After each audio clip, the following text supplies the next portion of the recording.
Everyone, welcome to my YouTube channel. तो फिर ना मैं आ गई हूँ और चलते हैं क्वेश्चन की तरफ। अभी मैं डबल हिस्ट्री में स्टार्ट की हूँ, जैसा कि सबको पता है घटना चक्र का। तो चलते हैं क्वेश्चन की तरफ। 20 नंबर क्वेश्चन से स्टार्ट करती हूँ। कश्मीर घाटी के अंतिम मुस्लिम शासक यूसुफ शाह चक, जिन्हें मुगल सम्राट अकबर द्वारा बिहार में निर्वासित किया गया था, दफन है तो नालंदा में। कहाँ पे? नालंदा में। कश्मीर घाटी के अंतिम मुगल शासक यूसुफ शाह चक को मुगल सम्राट अकबर द्वारा निर्वासित किया गया था।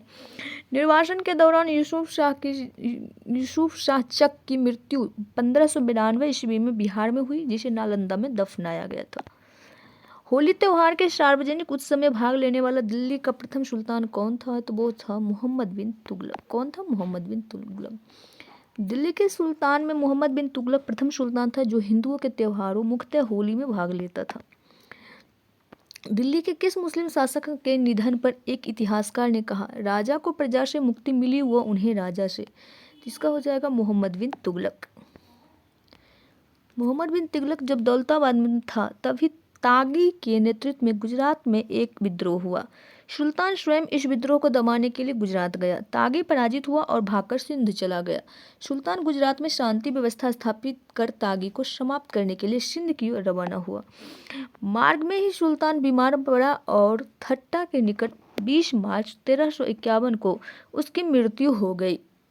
उसके निधन पर बदायूनी ने लिखा है, सुल्तान को उसकी प्रजा से और प्रजा को उसकी सुल्तान से मुक्ति मिल गई। इतिहासकार बदायूनी ने किसकी मृत्यु पर कहा था कि सुल्तान को अपनी प्रजा से और प्रजा को सुल्तान से मृत्यु मिल गई? तो वो हो जाएगा मोहम्मद बिन तुगलक। नेक्स्ट है, निम्नलिखित में से किस सुल्तान ने बेरोजगारों को रोजगार दिलवाया? फिरोज तुगलक ने। फिरोज शाह तुगलक ने सामान्य लोगों की भलाई के लिए कुछ उपकार के कार्य किए। नियुक्ति के लिए एक दफ्तर खोलकर तथा प्रत्येक मनुष्य के गुण एवं योग्यता की पूरी जांच पड़ताल के बाद यथासंभव अधिक से अधिक लोगों को नियुक्ति देकर उसने बेकार की समस्याओं को हल करने का प्रयास किया। बेकारी की समस्याओं को हल करने का प्रयास किया। बेकारी का मतलब होता है बेरोजगारी। बेरोजगारों के सहायतार्थ दिल्ली के निम्नलिखित सुल्तानों में से किसने रोजगार कार्यालय की स्थापना की? तो फिरोज शाह तुगलक ने। किसने? फिरोज शाह तुगलक ने। दिल्ली का सुल्तान जो दान दक्षिणा के बारे में काफी ध्यान रखता था और इसके लिए एक विभाग दीवान एक खैरात स्थापित किया था, तो वो हो जाएगा फिरोज तुगलक। फिरोज शाह तुगलक संतों एवं धार्मिक व्यक्तियों को जागीर एवं संपत्ति दान करता था। उसने एक विभाग दीवाने खैरात स्थापित किया था जो गरीब मुसलमानों, अनाथ स्त्रियों एवं विधवाओं को आर्थिक सहायता देता था और निर्धन मुसलमान लड़कियों के विवाह की व्यवस्था करता था। नेक्स्ट है, निम्नलिखित में से किस सुल्तान के दरबार में सबसे अधिक गुलाम थे? तो वो हो जाएगा फिरोज तुगलक। फिरोज शाह तुगलक के दासों का बहुत शौक था। उसके दासों की संख्या संभवतः 1,80,000 तक पहुंच गई थी। उनकी देखभाल के लिए एक पृथक विभाग का गठन किया गया था। उन दासों की शिक्षा का पूर्ण ध्यान रखा जाता था। प्रत्येक दास को 10 से 100 टंके के बीच वेतन मिलता था तथा कभी कभी जागीरें भी मिलती थी। फिरोज का यह शौक राज्य के लिए हानिकारक सिद्ध हुआ। मध्यकालीन भारतीय राजाओं के संदर्भ में निम्नलिखित में कौन से कथन सही है? फिरोज तुगलक ने गुलामों का एक अलग विभाग स्थापित किया। मंगोलों से मुकाबला करने के लिए बलबन ने एक सैन्य विभाग दीवाने अर्ज की स्थापना की। बलबन ने अपना सेना मंत्री के लिए दीवाने अर्ज इमाद उल मुल्क को बनाया था, जो अत्यंत ईमानदार और परिश्रमी व्यक्ति था। बलबन ने उसे वजीर के आर्थिक नियंत्रण से मुक्त रखा ताकि उसे धन की कमी ना हो। बलबन की सेना की अच्छी व्यवस्था का बहुत अधिक श्रेय इमाद उल मुल्क को है। घोड़ों के दागने की प्रथा बलबन ने नहीं बल्कि अलाउद्दीन ने शुरू की थी। मोहम्मद बिन तुगलक के बाद उसका चचेरा भाई फिरोज शाह तुगलक गद्दी पर बैठा। फिरोज शाह तुगलक ने गुलामों के लिए एक अलग विभाग दीवाने बंदगां की स्थापना की। फिरोज दासों का बहुत शौकीन था। सर्वप्रथम लोक निर्माण विभाग की स्थापना की थी, तो वो हो जाएगा फिरोज शाह तुगलक ने। किसने? फिरोज शाह तुगलक ने। सल्तनत काल में सर्वप्रथम फिरोज शाह तुगलक ने ही लोक निर्माण विभाग की स्थापना की थी। कहा जाता है कि फिरोज ने 300 नवीन नगरों का निर्माण कराया। उसके द्वारा बसाए नगरों में फतेहाबाद, हिसार, फिरोजपुर, जौनपुर और फिरोजाबाद प्रमुख थे। अपने बंगाल अभियान के दौरान उसने इकदला का नया नाम आज़ादपुर तथा पंडुआ का नया नाम फिरोजाबाद रखा। उसके राज्य का मुख्य वास्तुकाल जो है मलिक गाजी शहना था। प्रत्येक भवन की योजना को उसके व्यय अनुमान के साथ दीवाने बिजारत के सम्मुख रखा जाता था, तभी उस पर धन स्वीकार किया जाता था।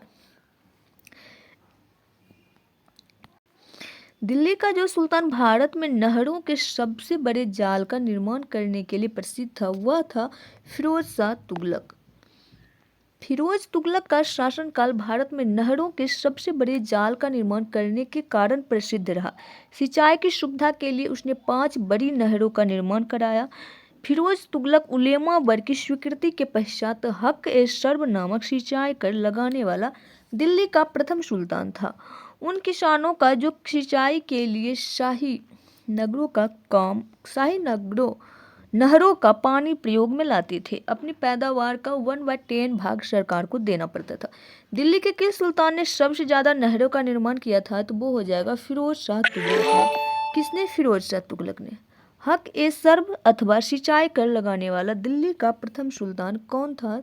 तो इसका राइट आंसर हो जाएगा ऑप्शन डी, फिरोज शाह तुगलक, यानी कि FST। नेक्स्ट है, दिल्ली के किस सुल्तान ने ब्राह्मणों पर भी जजिया कर लगाया था? तो वो हो जाएगा मोहम्मद बिन तुगलक। फिरोज शाह तुगलक द्वारा ब्राह्मण पर भी जजिया कर लगाया गया था। उल्लेखनीय है कि उस समय फिरोज शाह तुगलक होगा, मैं मोहम्मद बिन तुगलक बताई थी मिस्टेक से। फिरोज शाह तुगलक द्वारा ब्राह्मण पर भी जजिया कर लगाया गया था। उल्लेखनीय है कि उस समय तक ब्राह्मण इस कर से मुक्त रखे गए थे। फिरोज के इस कदम के विरुद्ध दिल्ली के ब्राह्मणों ने भूख हड़ताल की थी तथा अंत में दिल्ली के अन्य हिंदुओं ने ब्राह्मणों के हिस्से का जजिया स्वयं देने का निर्णय लिया था। निम्नलिखित में से किस सुल्तान ने फलों की गुणवत्ता सुधारने के लिए उपाय किए? तो वो हो जाएगा फिरोज शाह तुगलक। फिरोज शाह तुगलक ने बागवानी में अपनी अभिरुचि के कारण दिल्ली के निकट 1200 नए फलों के बाग लगाए तथा उसने अपने बागों में फलों की गुणवत्ता सुधारने के भी उपाय किए। टोपड़ा तथा मेरठ से 2 अशोक स्तंभ लेख दिल्ली कौन लाया था? तो फिरोज शाह तुगलक ने लाया था। किसने लाया था? फिरोज शाह तुगलक ने।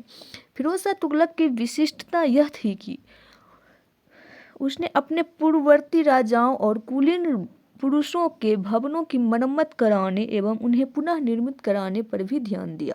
उसने अपने निर्माण से भी अधिक महत्व उन भवनों को पुनः स्थापित करने में दिया। उसके द्वारा अशोक के 2 स्तंभों को मेरठ एवं टोपड़ा से दिल्ली लाया गया। टोपड़ा वाले स्तंभ को महल तथा फिरोजाबाद की मस्जिद के निकट पुनः स्थापित कराया गया। मेरठ वाले स्तंभ को दिल्ली के वर्तमान बड़ा हिंदू राव अस्पताल के निकट एक टीले कस्के शिकारिया औखेट स्थान के पास पुनः स्थापित कराया गया। दिल्ली का कौन सा सुल्तान अशोक स्तंभ को दिल्ली लाया था? तो वो हो जाएगा फिरोज शाह तुगलक ने। किसने लाया था? तो फिरोज शाह। दिल्ली के किस सुल्तान ने इस उद्देश्य से एक अनुवाद विभाग की स्थापना की कि उससे दोनों संप्रदायों के लोगों में एक दूसरे के विचारों की समझ बेहतर हो सके? वो हो जाएगा फिरोज शाह तुगलक ने। दिल्ली के सुल्तान फिरोज शाह तुगलक ने एक अनुवाद विभाग की स्थापना की थी जिससे कि उसे हिंदू एवं मुस्लिम दोनों संप्रदायों के लोगों में एक दूसरे के विचारों की समझ बेहतर हो सके। उसने कुछ संस्कृत ग्रंथों का फारसी में अनुवाद भी कराया था।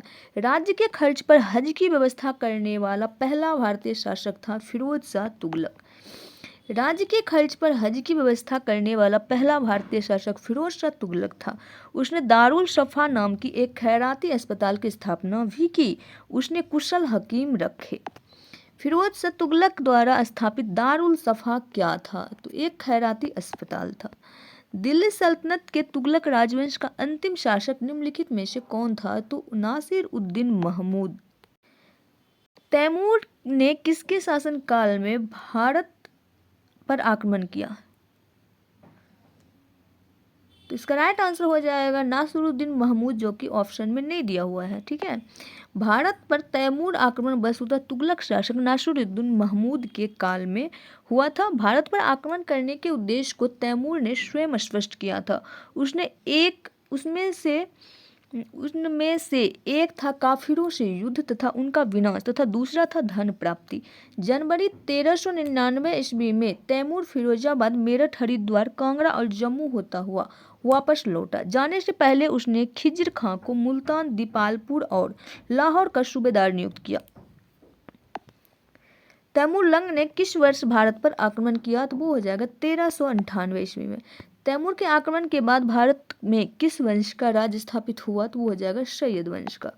तैमूर के आक्रमण ने दिल्ली सल्तनत एवं तुगलक वंश दोनों को ही नष्ट कर दिया। 1412 ईस्वी में नासिरुद्दीन महमूद की मृत्यु के साथ ही तुगलक वंश का अंत हो गया। 1413 ईस्वी में सरदारों ने दौलत खां को दिल्ली का सुल्तान चुना, परंतु उसे खिज्र खां ने पराजित कर दिया। वह तैमूर द्वारा नियुक्त लाहौर का सूबेदार था। तैमूर के आक्रमण के बाद 1414 ईस्वी में उसने दिल्ली पर अधिकार कर एक नए वंश सैयद वंश की नींव डाली। निम्न को उनके काल क्रमानुसार क्रमबद्ध कीजिए। रुकनुद्दीन, मुबारक खान, फिरोज शाह तुगलक, आलम शाह। इसका राइट आंसर ऑप्शन सी होगा 1, 2, 3 एंड 4। रुकनुद्दीन होगा 1236, मुबारक खान होगा 1316 से 1320 ईस्वी, फिरोज शाह तुगलक होगा 1351 से 1388 ईस्वी, आलम शाह हो जाएगा 1415 से 1451 ईस्वी। रुकनुद्दीन 1236 ईस्वी में इल्तुतमिश की मृत्यु के बाद शासक बना, जबकि इल्तुतमिश ने रजिया को अपना उत्तराधिकारी नियुक्त किया था। मुबारक खान 1316 ईस्वी में मुबारक खिलजी के नाम से दिल्ली का सुल्तान बना। फिरोज शाह तुगलक 1351 से 1388 ईस्वी तक दिल्ली का सुल्तान रहा तथा सैयद वंशी शासक आलम शाह 1445 से 1451 ईस्वी तक दिल्ली का सुल्तान रहा। अब आ गया लोदी वंश। निम्नलिखित सल्तनत शासकों में से कौन अफगान मूल के थे? तो वो हो जाएगा लोदी। कौन थे? लोदी थे। लोदी दिल्ली सल्तनत के लोदी वंश के शासक अफगान मूल के थे। लोदी वंश की स्थापना बहलोल लोदी ने 1451 ईस्वी में किया था। इस वंश का शासनकाल 1451 से 1526 ईस्वी तक रहा। अंतिम लोदी शासक इब्राहिम लोदी था, जिसको 1526 में पानीपत के युद्ध में पराजित करके बाबर ने मुगल वंश की स्थापना किया था। दिल्ली की राजधानी पर अफगान शासकों के शासन का निम्नलिखित में कौन से एक सही कालानुक्रमण है? इसका हो जाएगा बहलोल लोदी, सिकंदर शाह और इब्राहिम लोदी। दिल्ली की राजगद्दी पर बैठने का सही कालानुक्रम निम्न प्रकार है: बहलोल खान लोदी, सिकंदर लोदी, इब्राहिम लोदी। स्पष्ट है कि विकल्प ई सी जो है सही उत्तर है। नेक्स्ट क्या क्वेश्चन है? दिया गया मानचित्र किस लोदी सुल्तान से संबंधित है और मानचित्र में ए चिन्हित स्थान किस नगर को निरूपित करता है? तो इसका राइट आंसर हो जाएगा ऑप्शन ए, बहलोल लोदी, जौनपुर। महाराणा सांगा ने इब्राहिम लोदी को किस युद्ध में परास्त किया था? तो वो हो जाएगा खतौली का युद्ध। 1518 में महाराणा सांगा और इब्राहिम लोदी के मध्य खतौली का युद्ध हुआ। इस युद्ध में इब्राहिम लोदी पराजित हुआ था। निम्नलिखित में से किस सुल्तान ने एक नगर बसाया जहां अब आगरा है? तो वो हो जाएगा सिकंदर लोदी। 1504 ईस्वी में सिकंदर लोदी ने राजस्थान के शासकों पर नियंत्रण के ध्येय से यमुना नदी के किनारे आगरा नामक नवीन नगर बसाया और इसे अपनी राजधानी बनाया। उसने कृषि और व्यापार की उन्नति के लिए प्रयत्न किया। नाप का पैमाना गज सिकंदरी उसी के समय में आरंभ किया गया। वह गुलरुखी उपनाम से कविताएं लिखता था। किस मध्ययुगीन सुल्तान को आगरा शहर की नींव डालने एवं उसे सल्तनत की राजधानी बनाने का श्रेय दिया जाता है? वो हो जाएगा सिकंदर लोदी। आगरा नगर की स्थापना किस शासक ने की थी? तो सिकंदर लोदी ने। निम्न में से किसने गुलरुखी उपनाम से अपनी कविताएं की रचना की? तो सिकंदर लोदी। निम्न में से किसने आगरा की स्थापना की थी? तो वो हो जाएगा सिकंदर लोदी ने। नेक्स्ट है, निम्नलिखित सुल्तानों में से कौन अन्न के ऊपर कर समाप्त करने के लिए जाना जाता है? तो सिकंदर लोदी ने। सिकंदर लोदी ने भूमि के मापन के लिए एक समान गज का प्रचलन किया, जो गज ए सिकंदरी के नाम से प्रसिद्ध हुआ। इस गज का प्रयोग कालांतर में शेरशाह तथा अकबर ने अपने शासनकाल में किया। सुल्तान सिकंदर लोदी ने अनाज से ज़कात समाप्त कर दिया, तभी इतिहासकार उसके शासनकाल में सल्तनत की समृद्धि का वर्णन करते हैं। निम्नलिखित वंशों में किस क्रम में दिल्ली पर शासन किया था? नीचे दिए गए कोड से सही उत्तर चुनिए। खिलजी, लोदी, सैयद, गुलाम। इसका राइट आंसर ऑप्शन डी होगा। गुलाम या मामलुक शासकों का शासनकाल 1206 से 1290 ईस्वी तक। खिलजी वंश का शासनकाल 1290 से 1320 ईस्वी। सैयद वंश का शासनकाल 1314 से 1451 ईस्वी तथा लोदी वंश का शासनकाल 1451 से 1526 ईस्वी तक था। इनमें कौन गुलाम वंश का नहीं था? तो इब्राहिम लोदी हो जाएगा। 1206 से 1290 के मध्य दिल्ली सल्तनत के सुल्तान गुलाम वंश के सुल्तानों के नाम से विख्यात हुए। इस दौरान कुतुबुद्दीन ऐबक, इल्तुतमिश तथा बलबन जैसे महान शासकों ने शासन किया, जबकि इब्राहिम लोदी लोदी वंश का शासक था। इसने 1517 से 1526 ईस्वी तक दिल्ली पर शासन किया। अब आ गए विजयनगर साम्राज्य। विजयनगर राज्य की स्थापना की थी तो वो हो जाएगा हरियर और बुक्का ने। विजयनगर साम्राज्य की स्थापना हरियर तथा बुक्का ने 1336 ईस्वी में की थी। उनके पिता संगम के नाम पर उनका वंश संगम वंश कहलाया। हरियर और बुक्का कांपली राज्य के मंत्री थे। विजयनगर राज्य के संस्थापक हो जाएगा हरियर और बुक्का। निम्नलिखित राज्यों में से दो भाइयों हरियर तथा बुक्का ने किसकी स्थापना की? तो वो विजयनगर राज्य की। इनमें से किसने कृष्णा नदी के सहायक नदी के दक्षिणी तट पर एक नए नगर की स्थापना की और उस देवता के प्रतिनिधि के रूप में अपने इस नए राज्य पर शासन करने का दायित्व लिया, जिसके बारे में माना जाता है कि कृष्णा नदी से दक्षिण की समस्त भूमि उस देवता की है? तो ये हो जाएगा हरिहर प्रथम। हरिहर प्रथम ने कृष्णा नदी की सहायक नदी के दक्षिणी तट पर एक नए नगर की स्थापना की और उस देवता के प्रतिनिधि के रूप में अपने इस नए राज्य पर शासन करने का दायित्व लिया, जिसके बारे में माना जाता था कि कृष्णा नदी से दक्षिण की समस्त भूमि उस देवता की है। अपनी मधुरा विजय कृति में अपने पति के विजय अभियानों का वर्णन करने वाली कवियत्री थी। इसका राइट आंसर हो जाएगा Ganga Devi, option B. Next है 1352 से 53 में हरिहर प्रथम ने मदुरा विजय हेतु दो सेनाएं भेजी, एक कुमार सबल के नेतृत्व में तथा दूसरा कुमार कंपन के नेतृत्व में। कुमार कंपन अरडियार ने मदुरा को जीतकर उसे विजयनगर में शामिल कर लिया। उसकी पत्नी गंगा देवी ने अपने पति की विजय का अपने ग्रंथ मदुरा विजय में सजीव वर्णन किया। कुमार कंपन बुक्का राय प्रथम का पुत्र था। विजयनगर के उस पहले शासक की पहचान करें जिसने बहमनियों से गोवा को छीना, वो हो जाएगा हरिहर द्वितीय। 1377 ईस्वी में बुक्का की मृत्यु के बाद उसका पुत्र हरिहर द्वितीय सिंहासन पर बैठा। उसने महाराजाधिराज की उपाधि धारण की। उसने कनारा, मैसूर, त्रिचनापल्ली, कांची आदि प्रदेशों को जीता और श्रीलंका के राजा से राजस्व वसूल किया। बहमनी राज्य से भी उसका संघर्ष 1377 ईस्वी में सुल्तान मुजाहिद ने उसके राज्य पर आक्रमण किया, किंतु सफल नहीं हुआ। हरिहर द्वितीय की सबसे बड़ी सफलता पश्चिम में बहमनी राज्य से बेलगांव और गोवा छीनना था। वह विश्व के विरूपाक्ष रूप का उपासक था। निम्नलिखित कथनों पर विचार कीजिए। नरसिंह शालूब ने संगम वंश का अंत किया और उसने राज सिंहासन छीनकर शालू वंश आरंभ किया। वीर नरसिंह ने अंतिम शालू शासक को गद्दी से उतारकर राज सिंहासन छीना। वीर नरसिंह के उत्तरवर्ती उनके अनुज कृष्णदेव राय थे।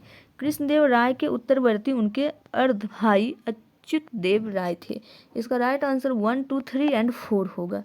चंद्रगिरी के सामंत नरसिंह शालूब ने संगम वंश की अंतिम शासक विरूपाक्ष द्वितीय को पदच्युत करके 1485 ईस्वी में सिंहासन पर अधिकार कर लिया एवं एक नवीन राजवंश शालू वंश की स्थापना की। उसने 6 वर्षों तक शासन किया।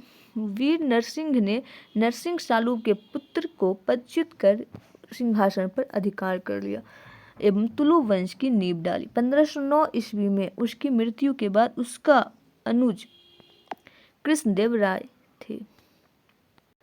विजयनगर के राजा कृष्णदेव राय ने गोलकुंडा का युद्ध किस राजा के साथ लड़ा था? कुली कुतुब शाह के साथ। किसके साथ? कुली कुतुब शाह के साथ। विजयनगर के राजा कृष्णदेव राय ने गोलकुंडा का युद्ध गोलकुंडा के सुल्तान कुली कुतुब शाह के साथ लड़ा था।